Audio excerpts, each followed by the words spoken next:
ஓம் நம சிவாய. தென்னாடுடைய சிவனே போற்றி, எந்நாட்டவர்க்கும் இறைவா போற்றி. சர்வம் டிவி நேயர்கள் அனைவருக்கும் யோகி ஜெயப்பிரகாஷின் அன்பான வணக்கங்கள்.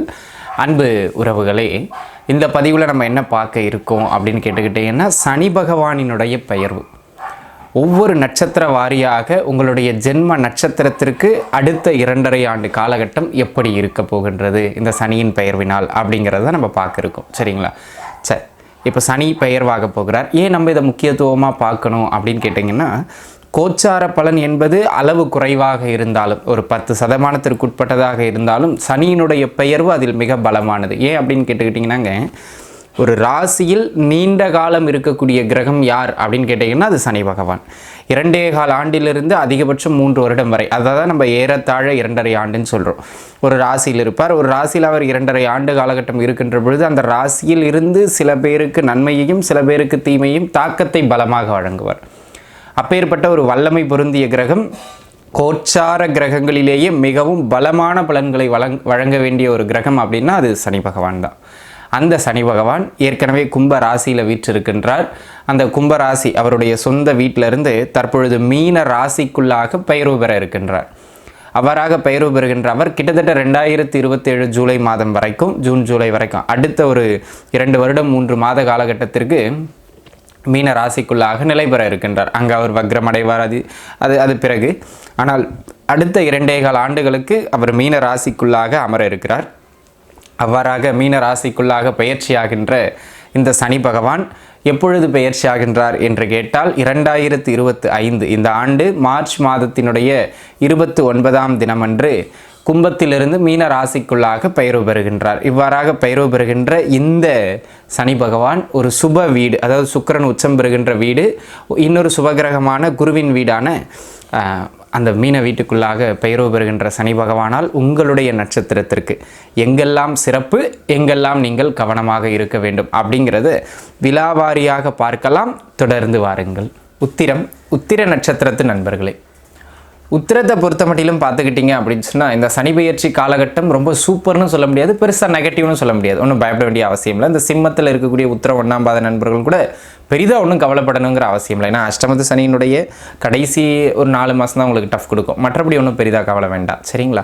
இப்போது இந்த உத்திர நட்சத்திரக்காரர்களை பொறுத்த மட்டிலும் இது ஒரு வகையில் நல்ல ஒரு ஏற்றத்திற்கான காலகட்டம், ஒரு வகையில் கொஞ்சம் நிதானமாக இருக்க வேண்டிய காலகட்டம். சரிங்களா? முதல்ல நம்ம ஏற்றங்களை பார்த்துருவோம் என்ன அப்படின்னு. நீங்கள் ஒரு பப்ளிக் ஃபிகராக இருக்கீங்க, இல்லை ஒரு பொது வாழ்க்கையில் இருக்கீங்க அப்படிங்கிற பட்சத்தில், அதாவது அரசியலில் இருக்கிறவங்க, பேச்சாளர்கள், ஒரு நடிகர்கள், இந்த மாதிரியான அமைப்புகளில் பொது வாழ்க்கையில் இருக்கிறவங்களுக்கெல்லாம் இந்த காலகட்டம் ஒரு நல்ல வளர்ச்சி, நல்ல பேர் புகழ் அந்தஸ்துதனை பெற்றுக் கொடுக்கக்கூடிய அற்புதமான காலகட்டம். ரெண்டாவது, இந்த கட்சியில் இருக்கிறவங்க, இல்லை ஏதாவது ஒரு பதவிக்காக முயற்சி பண்ணிக்கிட்டு இருக்கவங்களுக்கு ஒரு நல்ல அங்கீகாரம் கிடைக்கக்கூடிய ஒரு நல்ல காலகட்டம். ரெண்டாவது, சொந்த மண்ணை விட்டுட்டு வெளியிடங்களில் போய் வேலை பார்க்குறவங்க, கஷ்டப்பட்டுக்கிட்டு இருக்கவங்களுக்கு ஓரளவுக்கு அங்கீகாரமும் வருமானமும் கிடைக்கக்கூடிய காலகட்டம். ஸோ வெளியிட வருமானங்கள் அமைப்புகள் இருக்கிறவங்களுக்கு நல்ல வருமான ஓட்டம் கையில் கிடைக்கும், அதில் ஒன்றும் மாற்று கருத்து கிடையாது. அதே போல் அன்பு நண்பர்களே, இந்த காலகட்டத்தை பொறுத்த மட்டிலும் கூட்டு தொழில், கூட்டு வியாபாரம், இந்த மாதிரியான பண்ணுற அமைப்புகளில் கூட்டாளிகளுக்கு இடையில் கருத்து வேறுபாடு வரலாம், அது பின்னாடி பார்க்குறேன். ஆனால் வாடிக்கையாளரின் வரத்து அதிகரிக்கும், அதில் மாற்று கருத்து கிடையாது. சரிங்களா? ஆக தொழில் முன்னேற்றம் ஓரளவுக்கு நல்ல மேன்மை பெறுகின்றது மாதிரியான ஒரு நல்ல காலகட்டமாக அமையப்பெறுகிறது அப்படிங்கிறத மனசில் வச்சுக்கிடுங்க. நிறைய பெரிய பெரிய மனிதர்களுடைய கான்டாக்ட்ஸ் கிடைக்கும் அந்த காலகட்டத்தில். ஆமாம், அது உங்களை ஒரு நல்ல ஒரு உயரங்களுக்கு கொண்டு போகலாம். அந்த மாதிரியான ஒரு அமைப்புகளில் நல்ல ஏற்றங்களை பெற்றுத்தரக்கூடியது மாதிரியான ஒரு அற்புதமான காலகட்டமாக இந்த காலகட்டம் அமையப்பெறுகின்றது. அதனால் அன்பு நண்பர்களே, இந்த காலகட்டத்தை பொறுத்த மட்டிலும் அடுத்தடுத்து உங்களுக்கு நல்ல ஒரு நகர்வை நோக்கி பயணிக்கக்கூடிய மாதிரியான பொது வாழ்க்கை, இந்த ஒரு பாப்புலாரிட்டி எல்லாமே சிறப்பாக அமைகிறது. வெளியூர் வருமானமும் மிக சிறப்பு. சரிங்களா?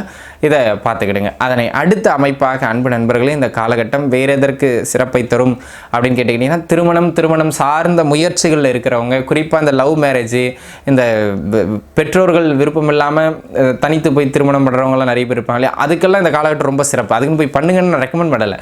அது மாதிரி பண்ணுறவங்களுக்கு இந்த காலகட்டத்தில் நிறைய நடக்கும், இந்த உத்திர நட்சத்திரக்காரங்களுக்கு அப்படின்னு சொல்ல வரேன். கன்னி ராசியில் இருந்தாலே நிறைய நடக்கும். சரிங்களா? அதில் குறிப்பாக உத்திர நட்சத்திரக்காரங்களுக்கு அதை கொஞ்சம் பார்த்து இருந்துக்கிறது நல்லது. அதே போல் இந்த காலகட்டத்தை பொறுத்த மட்டிலும் வேறு என்ன ஒரு சிறப்பம்சம் அப்படின்னு கேட்டுக்கிட்டிங்கன்னா இந்த குலதெய்வ வழிபாடு அல்லது குலதெய்வமே தெரியாதவங்க குலதெய்வம் யாருன்னு தெரிஞ்சுக்கிறதுக்கான முயற்சியில் வெற்றி பெறுவது அதெல்லாம் இந்த காலகட்டத்தில் உங்களுக்கு அமையும். ஆக அன்பு நண்பர்களே, இந்த காலகட்டத்தை பொறுத்த மட்டிலும் உங்களுக்கு இந்த பொதுவான விஷயங்கள் அனைத்திலும் நல்ல முன்னேற்றங்களை கொடுக்கக்கூடியது மாதிரியான ஒரு ஆகச்சிறந்த காலகட்டமாக இந்த காலகட்டம் அமையப்பெறுகின்றது அப்படிங்கிறத நீங்கள் உணர்ந்துக்கிட வேண்டியது அவசியம். சரிங்களா?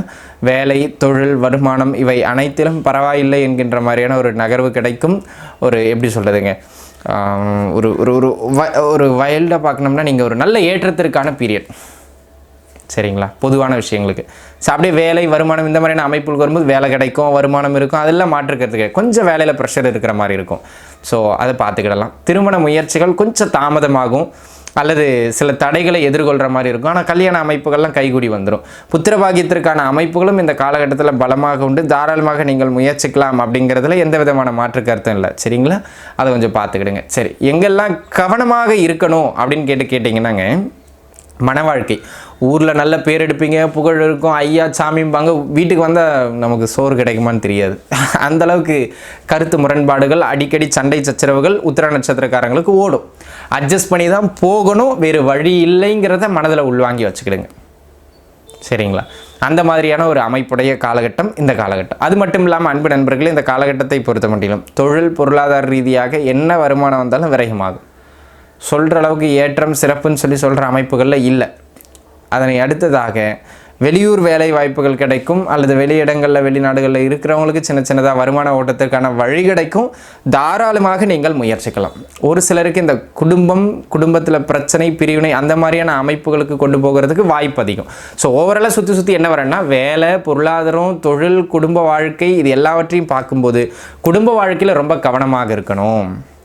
அதே போல் தான் கூட்டுத்தொழிலையும் கூட்டாளிகளோடு கருத்து வேறுபாடு வரும். ஆக எப்போவுமே வெள்ளை அறிக்கை தான், இதுதான் செலவாச்சு, இதுதான் லாபம், இதுதான் மீதிங்கிறது பார்ட்னர்ஸுக்கு இடையில் கொஞ்சம் பரஸ்பர நல்வுறவோடு வெளிப்படைத்தன்மையோடு இருந்துக்கிறது மிக மிக நல்லது. சரிங்களா? அதே போல் ஆரோக்கியத்தை பொறுத்த மட்டும் கொஞ்சம் தொந்தரவுகள் ஏற்படுங்க. ஒன்று உங்களுக்கோ அல்லது உங்களுடைய வாழ்க்கை துணைக்கோ ஹெல்த் ரிலேட்டடாக சின்ன சின்ன தொந்தரவுகள் ஏற்படுறது மாதிரியான ஒரு காலகட்டம். ஆக வாழ்க்கை துணையின் உடல்நிலையில் கவனமாக இருங்க. வாழ்க்கை துணையோடு அனுசரித்து போய்க்கங்க. சரிங்களா? இதை பார்த்துக்கிட்டால் போதும். அதனை அடுத்த அமைப்பாக இந்த காலகட்டம் பூர்வீக சொத்துக்கள் சார்ந்து பிரச்சனைகள் வரும். ஆனால் அதன் பிறகு அந்த பூர்வீக சொத்து அதுக்கு நீங்கள் தயங்கி அதெல்லாம் நான் பண்ண மாட்டேன்னு விட்டுட்டிங்கன்னா வேஸ்ட்டாக போயிடும். பிரச்சனைகளை எதிர்கொண்டு நீங்கள் முயற்சிங்க. அது வழக்கு அப்படி இப்படின்னு போனாலும் வெற்றிகள் உண்டு. பயப்பட வேண்டிய அவசியம் இல்லை. உங்களுக்கு சாதகமாக தான் தீர்ப்பு வரும். சொத்துக்களுக்கான அமைப்புகளும் கைகூடி வந்துடும். நீங்கள் பெரிதாக கவலைப்படணும் அப்படிங்கிற மாதிரியான அவசியம் இல்லை. ஓவராலாக பார்த்தீங்க அப்படின்னு சொன்னால் குடும்ப வாழ்க்கையை தவிர மற்ற எல்லா அமைப்புகளுமே கன்னியாராசி நேயர்களுக்கு ஒரு வகையில் நல்லபடியாக கை கொடுக்கக்கூடிய ஒரு அமைப்புகளை தான் உண்டு இந்த சனி பெயர்ச்சியில் அப்படிங்கிறத உத்திர நட்சத்திரக்காரங்க, கன்னியாராசிக்காரங்க முழுக்கருக்குமே அப்படி இருக்கும். அதில் குறிப்பாக உத்திர நட்சத்திரக்காரங்களுக்கு ஒரு நல்ல அமைப்புகளில் இந்த காலகட்டம் உண்டு. சரிங்களா? அதனை அடுத்த அமைப்பாக பார்த்துக்கிட்டிங்கன்னாங்க, இந்த நீங்கள் பொதுவாக செய்கிற எல்லா விஷயங்களும் சூப்பர். உங்களுக்கு நீங்கள் ஏதாவது செய்யும்போது மட்டும்தான் இந்த காலகட்டத்தில் தடை ஏற்படும். அப்போ யாருக்கிட்டையும் சொல்லாமல், அது ஒரு வேலை விஷயமா இல்லை பண விஷயமா இது பண்ணி தந்தாலும் யாருக்கிட்ட சொல்லாமல் பண்ணுறது மிக மிக நல்லதுங்கிறத மட்டும் மனசில் வச்சுக்கிறீங்க. ஸோ ஆரோக்கியமும் குடும்ப வாழ்க்கையிலையும் கூடுதல் கவனம் செலுத்த வேண்டியது உத்திர நட்சத்திரக்காரங்களுக்கு மிக மிக மிக அவசியமான ஒன்று அப்படிங்கிறத மனதில் வச்சுக்கிடுங்க. ஆக அன்பு நண்பர்களே, அனைத்து உத்திர நட்சத்திரக்காரர்களும் நன்றாக இருப்பீர்கள். வாழ்க வளமுடன். நன்றி.